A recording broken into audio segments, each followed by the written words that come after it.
Alhamdulillahilladzi arsala rasulahu bil huda wa dinil haqqi liyudhhirahu 'alad dini kullih wa kafa billahi syahida. Asyhadu an la ilaha illallah wahdahu la syarikalah iqraran bihi wa tauhida wa asyhadu anna Muhammadan abduhu wa rasuluh sallallahu alaihi wa ala alihi wa sallama tasliman mazida. Amma ba'du, Allahumma 'allimna ma yanfa'una wanfa'na bima 'allamtana wa zidna ilma. Ma'asyiral muslimin wal muslimat rahimani wa rahimakumullah. Alhamdulillah, dengan nikmat karunia Allah Subhanahu wa taala, malam ini kita kembali berjumpa di masjid ini untuk sama-sama mempelajari salah satu kewajiban yang paling utama bagi seorang hamba, yaitu tauhidullah, menauhidkan Allah Subhanahu wa taala, serta kita berusaha untuk menjauhi larangan Allah yang paling agung, yang paling utama, yaitu kesyirikan. Kembali kita melanjutkan pembahasan dari Kitab Tauhid alladzi huwa haqqullahi 'alal 'abid yang ditulis oleh Asy-Syaikh Muhammad Ibni Abdul Wahhab At-Tamimi rahimahullahu taala rahmatan wasi'ah. Sampai di bab ke-28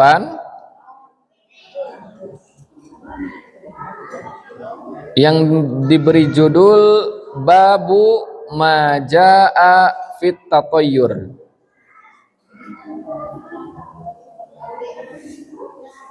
Bab ke-28 ini adalah bab tentang apa-apa yang datang ay minal adillah, yaitu dari dalil, fit tatayyur, yang menjelaskan tentang haramnya tatayyur.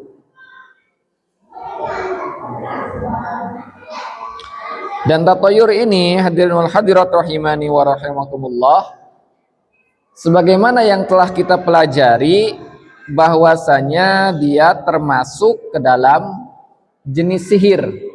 Ya. Makanya muallif setelah membahas mengenai sihir, ya, kemudian jenis-jenisnya, maka kemudian di bab ini beliau membahas tentang tatayyur. Kenapa tatayyur dikatakan sebagai sihir? Maka dilihat dari segi bahwasanya tatayyur ini sebabnya tidak jelas atau samar. Ya, sebagaimana sihir. Sihir itu artinya sesuatu yang tidak jelas sebabnya. Ya. Demikian pula dengan tatayyur. Ya, karena makna dari tatayyur itu, ya, adalah seseorang merasa akan sial atau dia akan beruntung dengan melihat sesuatu, mendengar sesuatu, atau mengetahui sesuatu. Ya. Yang mana tidak ada kaitannya, tidak ada hubungannya, ya, antara apa yang dia lihat atau yang dia dengar atau yang dia ketahui, ya, dengan sesuatu yang akan dia lakukan. Itu tidak ada hubungannya.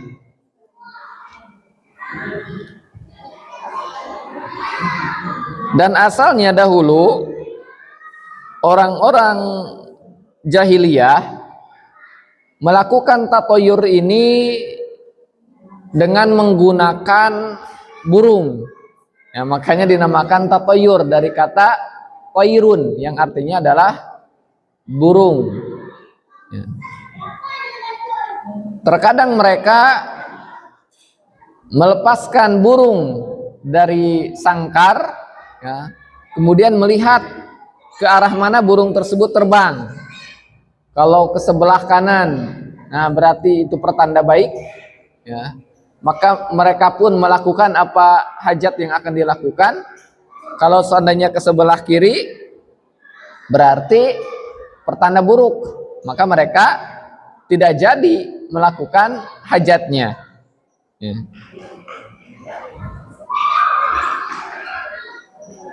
Atau bisa pula dengan melihat burung yang ada di alam, ya, yang sedang hinggap di pohon umpamanya, atau yang sedang terbang, maka mereka memperhatikan kemana arah burung tersebut terbang, ya.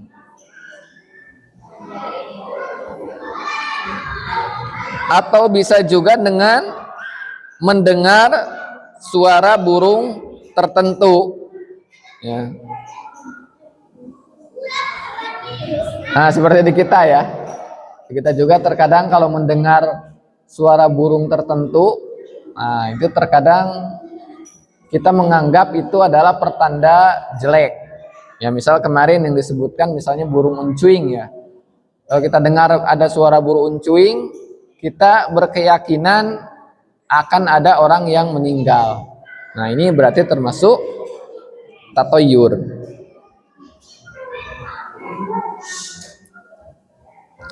Nah, kemudian lama-kelamaan berkembang. Jadi yang dijadikan alat untuk tatoyur ini bukan sekedar burung, ya. Berkembang menjadi perkara-perkara lain. Ada misalnya yang bertatoyur dengan melihat hewan tertentu, ya. Misalnya apa? Melihat kucing hitam, ya. Atau melihat burung gagak umpamanya, atau burung hantu. Nah, maka kita beranggapan ini pertanda sial, pertanda akan terjadi kecelakaan atau musibah dan sebagainya, ya. Ada pula yang bertatoyur dengan angka, ya, menganggap bahwasanya angka 13 itu angka sial, sehingga berusaha dihindari, ya. Kalau masuk hotel atau masuk apartemen, ya, itu menghindari angka-angka 13, ya, karena beranggapan itu angka sial.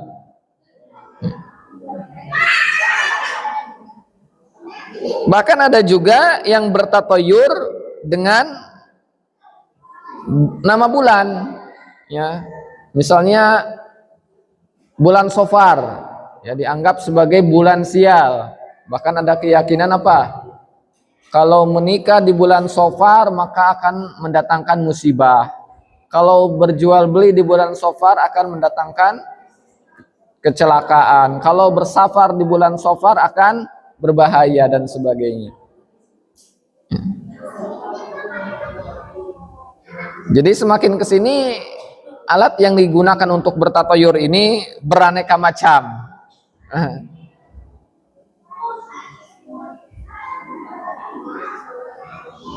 Dan ini adalah warisan dari orang-orang musyrik sejak zaman dahulu, ya.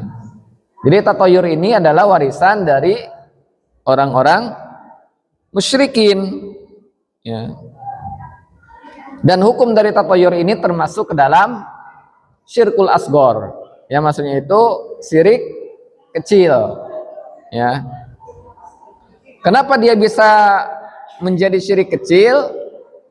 Karena tatoyur ini menjadikan sesuatu yang bukan sebab tapi dianggap menjadi sebab, ya. Karena Allah Subhanahu wa taala yang menciptakan segala sesuatu, ya, dan menjadikan sesuatu itu sebab dan musabab. Maka tidak boleh sesuatu yang tidak Allah jadikan sebab oleh kita dianggap sebab, ya. Jadi seakan-akan Yang menentukan sebab dan musabab itu adalah diri kita, bukan Allah Subhanahu wa taala. Sama halnya seperti misalnya ada orang yang pergi ke orang pintar ya atau dukun. Kemudian dia mengatakan, ya sesungguhnya kami berdoa meminta hanya kepada Allah, tetapi datang ke orang pintar ini hanya sebagai sebab saja. Ya, nyareat tungkul bahasa Sunda. Dia mah ada nyareat tungkul. Ya. Nah, justru di situ letak kesalahannya. Ya. Dia menjadikan sesuatu sebab yang bukan sebab. Ya, Allah tidak menjadikan perkara tersebut sebab. Misalnya dia pengen sembuh datang ke dukun. Ya. Maka tidak ada dalilnya ya, yang mengatakan bahwasanya Allah menjadikan sebab kesembuhan itu adalah dengan datang ke dukun. Ya. Justru di antara sebab datangnya kesembuhan itu ya kita berobat. Ya.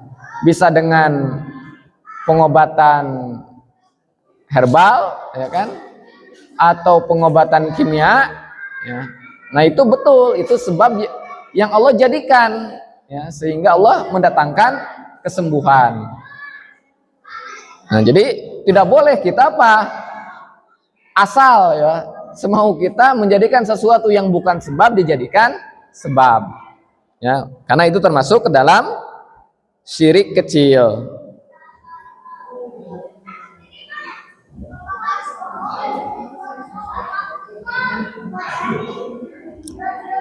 Kemudian mu'allif menyampaikan beberapa dalil ya, yang menjelaskan tentang keharaman tatoyur. Di antaranya dalil yang pertama yaitu firman Allah Subhanahu wa taala di dalam surat Al-A'raf ayat 131. Allah SWT berfirman, ala innama ta'iruhum indallah walakinna aktsarahum la ya'lamun. Ketahuilah sesungguhnya kesialan mereka adalah ketetapan dari Allah Subhanahu wa taala, akan tetapi kebanyakan mereka tidak mengetahuinya. Ya. Nah, di dalam surat Al-A'raf ini, ya, sebelumnya Allah Subhanahu wa taala menceritakan kisah Nabi Musa alaihissalam, ya, tatkala berdakwah kepada Firaun dan pengikutnya. Itu dijelaskan secara panjang lebar. Ya. Kemudian di ayat 131-nya, ya, ini dalam ayat sebelumnya itu ya yang menceritakan kisah Nabi Musa tatkala mendakwahi Firaun dan pengikutnya, ya, dan ternyata Firaun dan pengikutnya ini tidak mau beriman kepada Nabi Musa, ya. Mereka mendustakan ayat-ayat Allah Subhanahu wa taala, maka Allah pun menurunkan berbagai macam musibah kepada mereka, ya. Diturunkan berbagai macam musibah, ya. Dari mulai apa? Allah mengirimkan katak, ya, sehingga di negeri Mesir itu dipenuhi dengan katak. Di berbagai tempat itu terdapat banyak katak, ya. Kemudian air yang berubah menjadi darah, ya. Kemudian Allah kirimkan belalang, ya, belalang dengan jumlah yang banyak, ya.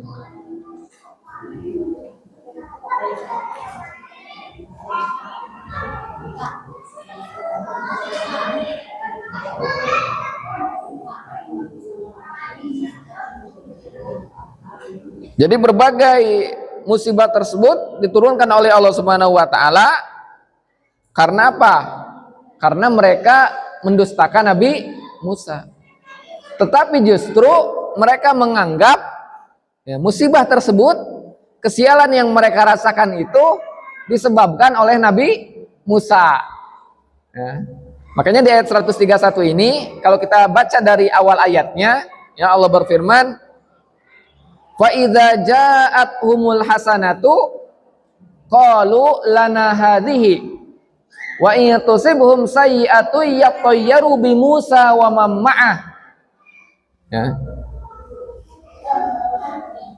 Kemudian kata Allah, qalu ta'irukum ma'akum a in dzukirtum bal antum qaumum musrifun. Nah, jadi yang dimuat di sini adalah potongan ayat yang terakhirnya ya, dari ayat 131. Ya. Qalu mereka mengatakan ta'irukum ma'akum loncat harusnya sebelumnya ya. Ala innama ta'iruhum indallahi walakinna aktsarahum la ya'lamun. Nah, maaf ya. Itu dalil kedua tadi salah baca. Ala innama ta'iruhum indallah, ketahuilah sesungguhnya kesialan mereka itu ditetapkan di sisi Allah, tetapi kebanyakan mereka tidak mengetahui. Jadi ini adalah bantahan dari Allah Subhanahu wa taala atas anggapan mereka. Ya, karena tadi disebutkan mereka itu menganggap kalau yang datang itu kebaikan, maka mereka katakan lana hadhihi. Kebaikan ini adalah milik kami. Ya. Jadi berasal dari sisi kami memang berhak mendapatkan kebaikan ini. Tetapi tatkala yang datang itu musibah, kejelekan, maka mereka bertatoyur dengan Nabi Musa dan pengikutnya. Jadi menganggap kejelekan tersebut disebabkan oleh Nabi Musa. Jadi kalau kebaikan dinisbatkan kepada mereka, ya, dianggap itu karena hasil kerja keras mereka, tetapi tatkala musibah, kejelekan dinisbatkan kepada Nabi Musa. Ya. Jadi kesialan yang mereka alami itu disebabkan karena Nabi Musa dan pengikutnya. Maka Allah membantah ucapan mereka tersebut. Ya. Kata Allah, innama ta'iruhum indallah, sesungguhnya musibah, kejelekan yang menimpa mereka memang sudah ditetapkan oleh Allah. Ya, sudah ditetapkan bahwa musibah tersebut, kejelekan tersebut akan menimpa mereka, ditetapkan dalam Lauhil Mahfuz. Dan di antara yang menjadi sebab turunnya musibah tersebut adalah karena mereka mendustakan Nabi Musa dan mendustakan ayat-ayat Allah Subhanahu wa taala. Ya.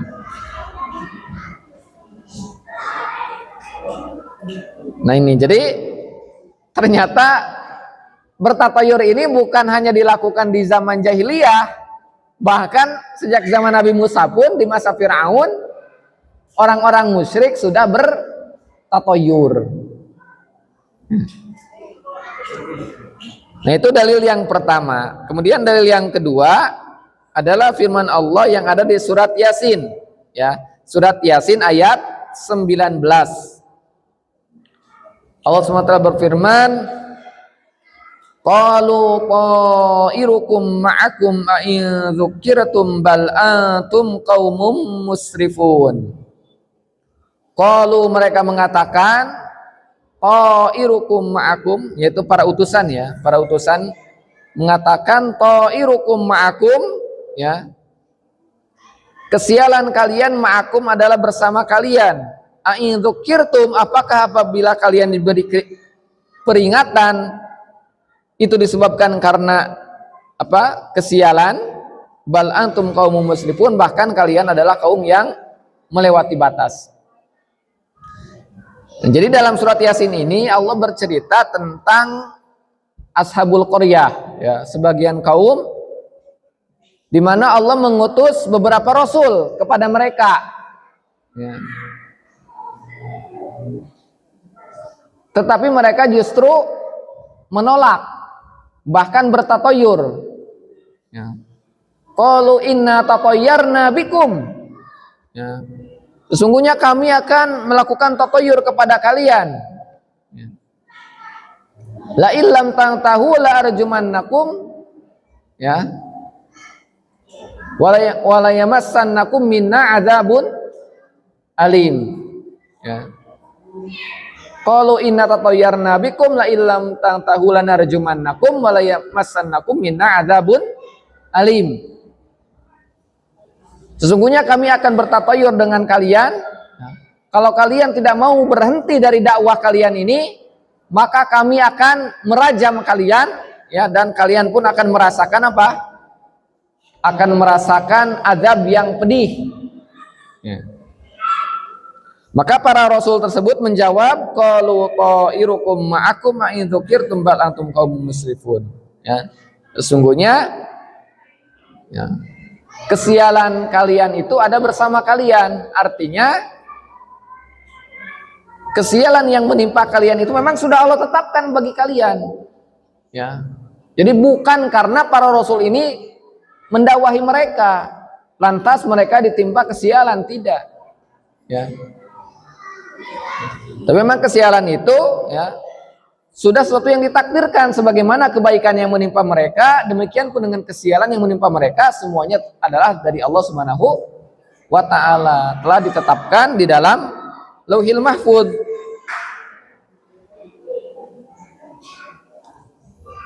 Nah, itu dalil yang kedua, ya. Jadi dalil ini menunjukkan bahwasanya bertatoyur itu adalah kebiasaan orang-orang musyrik, ya, yang menentang para rasul.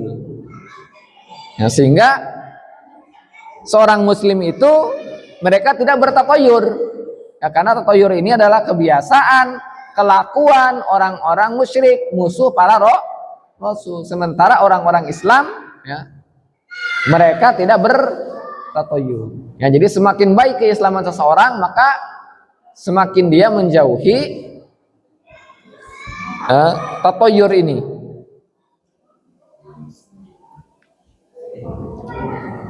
Kemudian dalil selanjutnya adalah hadis Nabi sallallahu alaihi wasallam an Abi Hurairah radhiyallahu anhu, dari sahabat Abu Hurairah radhiyallahu anhu,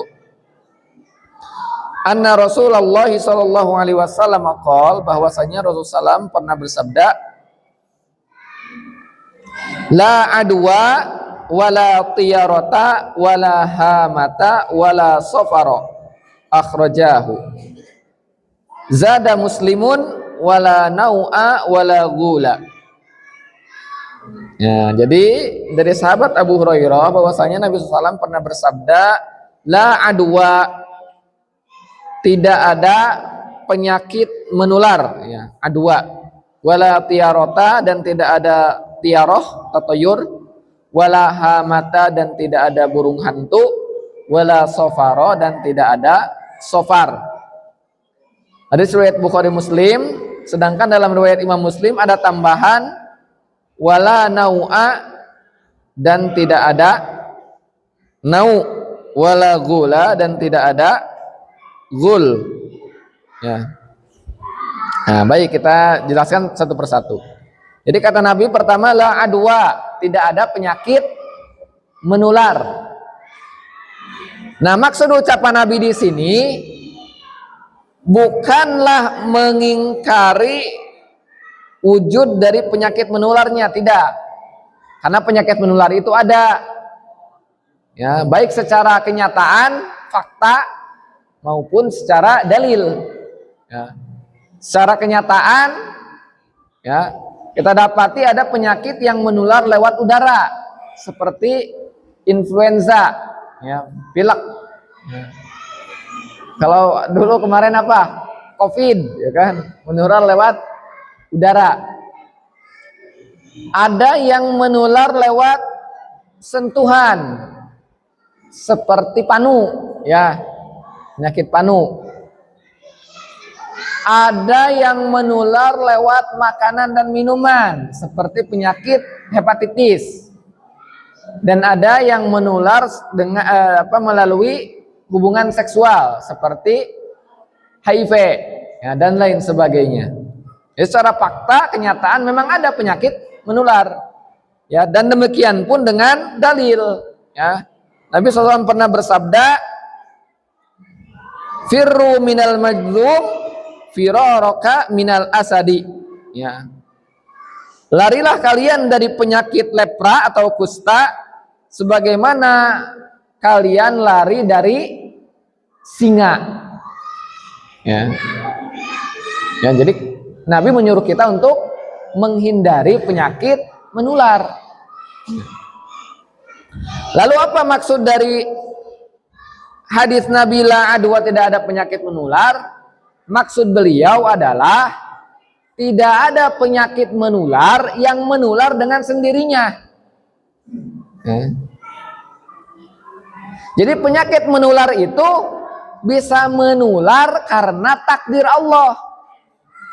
Ya, jadi si kuman virus influenza yang mengalir di udara, ya, dari si A kemudian menular ke si B, maka itu sesuai dengan ketetapan Allah Subhanahu wa taala.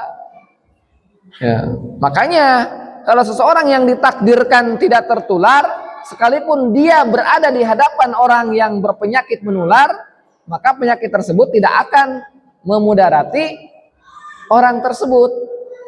Itu. Ya, misal ada dua orang duduk bersebelahan, ya, si A dan si B.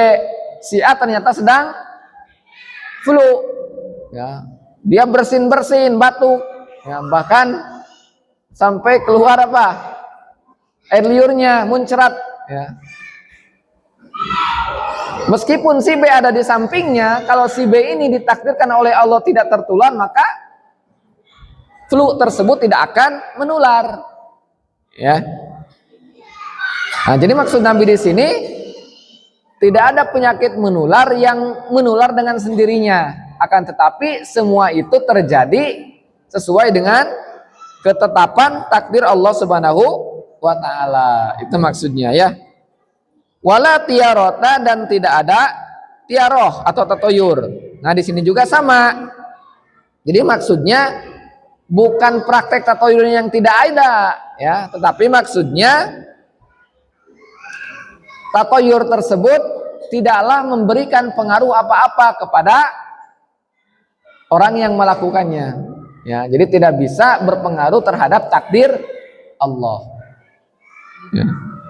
Itu hanyalah sekedar imajinasi atau hayalan orang tersebut yang melakukan tatoyur.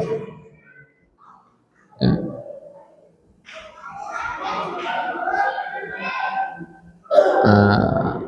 Dan adanya ucapan Nabi di sini la tiarota, tidak ada tatoyur, menunjukkan bahwasanya tatoyur ini adalah sesuatu yang dilarang, sesuatu yang diharamkan, ya. Kemudian kata Nabi wala hamata, dan tidak ada burung hantu. Nah, karena dahulu, ya, orang-orang Arab menganggap burung hantu ini, ya, adalah jelmaan dari roh orang yang telah meninggal. Dan kalau mereka melihat ada burung hantu, menganggap itu adalah suatu pertanda buruk. Ya, dulu juga waktu saya masih kecil, ya, mendengar apa? Katanya kalau ada apa itu kunang-kunang, ya, kunang-kunang. Kalau bahasa Sundanya kan cika-cika. Cika-cika itu katanya adalah jelmaan perwujudan dari kuku ya bahasa Indonesia. Kuku orang yang telah meninggal. Sama pernah dengar kayak gitu? Pernah, ya. Ya, dulu mana ini ketika sedang masih kecil, ya percaya we gitu ya. Makanya ya perasaan sieun ibu-ibunya. Aya perasaan sieun, ada perasaan takut kalau lihat kunang-kunang teh. Oh, itu kuku nu maot. Subhanallah. Padahal bukan, ya. Subhanallah. Enggak tahu itu dari mana asalnya. Ya. Kunang-kunang ini, cika-cika kan dia merupakan salah satu makhluk ciptaan Allah, bahkan di dalamnya terdapat apa? Keajaiban luar biasa. Ya. Coba ibu-ibu, bapak-bapak, ya, manusia kalau ingin menghasilkan listrik, cahaya, lampu, ya, memerlukan apa? Nah, kabel PLN kan ya, pembangkit listrik. Kita lihat bagaimana apa besarnya pembangkit listrik. Ya. Atau misalnya pakai baterai, ya. Tapi coba itu kunang-kunang, ya cika-cika. Hewan sekecil itu bisa mengeluarkan cahaya, ya padahal di dalamnya nggak ada PLTA, ya nggak ada pembangkit listrik, nggak ada baterai. Nah itu ya, jadi keyakinan yang salah, ya. Jadi itu adalah makhluk ciptaan Allah, bukan perwujudan dari apa? Kuku orang yang meninggal, ya. Nah ada juga orang Arab menganggap burung hantu ini adalah jelmaan dari roh, ya termasuk Indonesia juga ada yang beranggapan demikian kan, burung hantu. Wala sofaro, dan tidak ada bulan sofar, ya maksudnya ya tidak ada pengaruhnya sama sekali terhadap takdir Allah Subhanahu wa taala, ya. Karena ini untuk mengingkari orang-orang yang apa? Punya keyakinan bahwasanya bulan Safar itu bulan sial. Jadi tidak boleh melakukan ijab kabul, ya, akad nikah, tidak boleh melakukan Safar, tidak boleh melakukan akad jual beli. Ya. Karena akan mendatangkan bencana. Nah, maka Nabi menentang apa? Keyakinan-keyakinan seperti ini, ya. Contohnya dahulu Nabi pernah sengaja menikah di bulan Syawal, karena orang-orang Arab Quraisy menganggap menikah di bulan Syawal itu akan mendatangkan kesialan, maka Nabi sengaja ya menikahi Ibunda Aisyah di bulan Syawal untuk melawan paham yang salah di masyarakat ini, ya. Nah, jadi dalam Islam itu tidak ada istilah bulan sial, tanggal sial, hari sial, itu nggak ada, ya. Karena itu termasuk tatoyur, ya. Nah, hadis ini diriwayatkan oleh Imam Bukhari dan Imam Muslim. Dalam riwayat Imam Muslim ada tambahan wala nau'a, dan tidak ada nau. Apa itu nau? Nau ini adalah posisi bintang, ya. Dahulu orang Arab, ya, mereka juga mempelajari tentang gugusan bintang, ya, posisi bintang. Umpamanya kalau melihat, wah, posisi bintang ini berada di arah utara atau selatan, berarti ini pertanda baik misalnya, ya, atau pertanda akan turun hujan. Tapi kalau ada di posisi yang lain, oh berarti ini akan berakibat demikian dan demikian. Nah, itu nau, ya. Maka kata Nabi la nau'a, ya, tidak ada pengaruhnya sama sekali. Posisi suatu bintang dengan apa? Dengan takdir Allah Subhanahu wa taala. Kemudian yang terakhir wala gula, dan tidak ada gul. Apa itu gul? Gul ini adalah, ya, sejenis jin, ya, yang diyakini oleh masyarakat Arab, ya, yang jin ini menjelma menjadi suatu bentuk, ya, atau menjadi warna tertentu yang dianggap jin ini adalah yang menyebabkan seorang musafir tersesat di padang pasir. Jadi dahulu orang Arab punya keyakinan kalau ada orang yang tersesat di padang pasir, nah itu yang menyesatkan mereka itu adalah jin yang bernama gul ini, yang disebut gul, ya. Di gul ini sebutan untuk jin yang menyesatkan orang yang sedang safar. Di kita juga ada, ya, ada, cuma di kita mungkin nggak ada namanya, ya. Siga sok aya nanti jalmi anu disesatkan nuju jalan misalnya bade ka mana, tiba-tiba malah aya di tengah hutan, ya kan, atau ada di pinggir sungai misalnya, atau ada di sawah, ya. Ternyata orang tersebut disesatkan oleh jin. Nah, itu memang ada, ya. Jadi jin itu memang ada, tidak boleh kita mengingkari, ya, karena jelas, ya, di dalam akidah Islam, akidah kita, bahwa jin ini adalah salah satu makhluk ciptaan Allah, dan di antara jin itu memang ada yang melakukan hal demikian, ya, yang suka apa? Menyesatkan manusia dari suatu jalan, ya. Tapi jangan sampai kita apa? Takut yang berlebihan, ya. Jangan sampai kita karena mendengar di suatu tempat itu ada jin penunggunya yang suka menyesatkan manusia, ya, sehingga dia tidak berani pergi ke tempat tersebut, ya, tidak berani berangkat ke tempat tersebut, padahal misalnya dia punya hajat, ya, apakah mau menuntut ilmu atau mau bersilaturahmi dan lain sebagainya, itu jadi tidak jadi karena memiliki rasa takut yang berlebihan, ya. Baik, karena sudah ada isya, kita cukupkan dulu sampai sini, ya. Insya Allah kita lanjutkan selepas melaksanakan sholat isya. Wassalamualaikum warahmatullahi wabarakatuh wa ala alihi wa sahbihi ajma'in.